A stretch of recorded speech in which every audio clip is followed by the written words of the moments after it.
இன்றைக்கி எங்கள் வீட்டு லஞ்ச் மெனு என்னென்னு பார்க்கலாம் வாங்க. வெள்ளை சாதம்,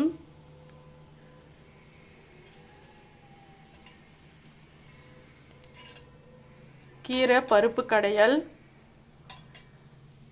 வெண்டைக்காய் வறுவல்.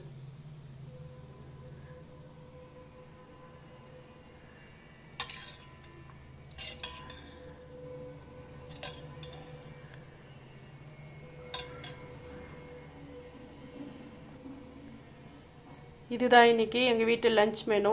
இந்த லஞ்ச் மெனு பிடிச்சிருந்தா லைக் பண்ணுங்கள், ஷேர் பண்ணுங்கள், சப்ஸ்கிரைப் பண்ணுங்கள். தேங்க்யூ.